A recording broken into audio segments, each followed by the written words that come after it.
நீங்கள் சிந்திக்கணும். நெக்ஸ்ட் உங்கள் தலைவர் யார்? இன்னி 60 வருஷம் இந்த நாடு நாசமா போயிடுச்சு. இன்னி வரும் காலத்தில் இந்த நாட்டின் அடைய எப்படி நல்வழி செய்யணும் அப்படின்னு நீங்க சிந்திக்கணும். இந்த நேரத்தில் இன்னைக்கு நம்ம கூட்டணி சார்ந்த அண்ணன் எதிர்கட்சி தலைவர் எடப்பாடி பழனிசாமி அண்ணன் இன்னைக்கு சொல்லியிருக்காரு. நேற்று ஒரு மீட்டிங் வந்து அவரும் அதிமுக சார்பா சொல்லியிருக்காரு, இனி அதிமுக 10% ஓட்டு குறைஞ்சிருக்கு, அடுத்த வரும் காலம் இளைஞர்கள் காலமாக இருக்கு, அதுக்காக அனைவருமே பாடுபட வேண்டும், அதுக்காக அனைவருமே உழைக்க வேண்டும் அப்படின்னு அண்ணன் இபிஎஸ் அண்ணன் சொல்லியிருக்கார். கேப்டன் எங்களுக்கு எல்லாருக்குமே கத்து கொடுத்தது கூட்டணி தர்மம். எங்களுக்கு கத்து கொடுத்த அந்த தர்மத்தில் விஜயபிரபு, ஏன்னா அண்ணனை வந்து அருப்புக்கோட்டையில வந்து ஒரு கல்யாணத்தை பார்த்து ரொம்ப அருமையா எங்க பேசினாரு. என் மேல அவ்வளவு மரியாதை வச்சிருக்க, நானும் அண்ணன் மேல அவ்வளவு மரியாதை வச்சிருக்க. எல்லா இடத்துலையும் அதிமுக நிர்வாகிகளை பார்த்து அவ்வளவு பேர் மரியாதை வைக்கிறாங்க. அந்த மரியாதை நிமித்தமா அண்ணன் சொன்ன அந்த வார்த்தைக்கு, இந்த கூட்டணி தர்மத்துக்கு இந்த விஜயபிரபாகர் சொல்றேன், அண்ணன் ஓகே சொன்னா இன்னைக்கு தேசிய முற்போக்கு திராவிட கழகம் சரி, அஇஅதிமுகவும் சரி, ஒரு இளைஞனா நான் வேலை பார்க்க தமிழ்நாடு முழுவதும் நான் வேலை பார்க்க தயாரா இருக்கிறேன். எந்த ஈகோ பொறாம, நீ பெரியாள் நான் சின்னால் எதுவுமே வேண்டாம். நீங்க ஏன்னா கேப்டனுக்காக நீங்க எல்லாருமே கஷ்டப்படுங்க. நீங்க எல்லாரும் கோட்டைக்கு போங்க, உங்களுக்காக தான் நான் நிக்கிறேன். இன்னைக்கு நான் உள்ள போனோம், நான் ஜெயிக்கணும், நான் கோட்டைக்கு வரணும்னு எனக்கு முக்கியம் இல்ல.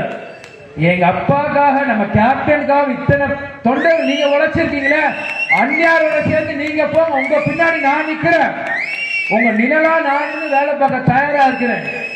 அண்ணன் எடப்பாடி அண்ணன் பழனிசாமி அண்ணனுக்கும் அதிமுக தலைமைக்கும் ஒரு தம்பியா, ஒரு கூட்டணி தர்மத்தில் நான் சொல்றேன், ஒரு துரும்ப என்னை நீங்க யூஸ் பண்ண நீங்க நினைச்சா கூட என்னை யூஸ் பண்ணிக்கோங்க. நிச்சயமாக இந்த கூட்டணிக்காக நான் உழைக்க தயாரா இருக்கிறேன். ஏன்னா எந்த கட்சியிலுமே இளைஞர்கள் வரலாம், ஆனா இந்த கருப்பு எம்ஜிஆரும் எம்ஜிஆர் ஆரம்பிச்ச கட்சி என்னைக்குமே தோக்க கூடாது. அது என்னைக்குமே மக்கள் கட்சி. இரண்டு கட்சியுமே மக்கள் கட்சி. கண்டிப்பாக நம்ம ஜெயிக்கணும். இன்னைக்கு வந்து ஏன்னா தேமுதிக ஆரம்பிச்சிருக்காங்க 10 வருஷம் திமுக ஆட்சியில் இல்லாம, இன்னைக்கு திமுக ஆட்சியில் இருக்கு. இன்னைக்கு வெறும் போட்டோ ஷூட் ஆட்சியில வந்து ஒரு மமதையில இருக்காங்க. இன்னைக்கு அண்ணன் முதலமைச்சர் ஸ்டாலின் அவர்கள் அமெரிக்கா போனார். எத்தனையோ நம்ம அந்நியாரும் சரி, எத்தனையோ தலை என்ன போய் முதலீடு பண்ணீங்க, அந்த ரிப்போர்ட்டை கொடுங்கன்னு கேட்டாங்க, இது வரைக்கும் கொடுக்கல. அதுக்கு மேல துபாய் போனார். எத்தனையோ வெளிநாட்டுக்கு போறாங்க. தமிழ்நாட்டுக்கு என்ன முதலீடு கொண்டு வந்தீங்க? சிந்திக்கணும். இன்னைக்கு எங்க போச்சு? செந்தில் பாலாஜி வந்த அடுத்த செகண்ட் திரும்பியும் அமைச்சர் பதவி கொடுக்குறீங்களா? அமெரிக்கா போயிட்டு 2 மாசம் இருக்குமா, 1 மாசம் இருக்குமா? போயிட்டு வந்து இன்னைக்கு நடந்த மீட்டிங் என்ன ஆச்சு? எத்தனை முதலீடு கொண்டு வந்தீங்க? போர்டு கம்பெனி கொண்டு வந்து சொல்லிருக்கீங்க. போர்டு என்ன கொஞ்ச நாள் அங்க போயிட்டு திரும்பி வந்துட்டார். தோசையை திரும்பி போடுற கதை தான் அது. இங்க இருந்த போர்டு அங்க போச்சு, திரும்பி இங்க வந்துருச்சு, அவ்வளவுதான். மற்றபடி வேற என்ன? இது திமுக சரி, எல்லாரும் பதில் சொல்லணும். எதை நம்ம கேட்டா அவங்க ஒண்ணும் இல்ல, 1% கட்சி, அவங்களுக்கு என்ன, அவன் சின்ன பையன் என்ன தெரியுமா? கேட்ட கேள்வி பதில் சொல்லி இந்த விமர்சனம் வைக்கலாம். கேட்ட கேள்வி முதல்ல பதில், அப்புறம் விமர்சனம். இதே தேசிய முற்போக்கு 1% 2% நீங்க விமர்சனம் செய்றீங்களே, இன்னைக்கும் கோயம்பேடு கேபிட்டல் தினமும் 5000 பேருக்கு அன்னதானம் வழங்கிட்டு இருக்குமே, இந்த கணக்குல எங்க போகும்? டிசம்பர் 22 இன்னைக்கு வரைக்கும் தினமும் 5000 பேருக்கு சாப்பாடு அன்னதானம் போட்டிருக்காங்க எங்க தொண்டர்கள் தலைமையில். இந்த கணக்குல எங்க போகும்?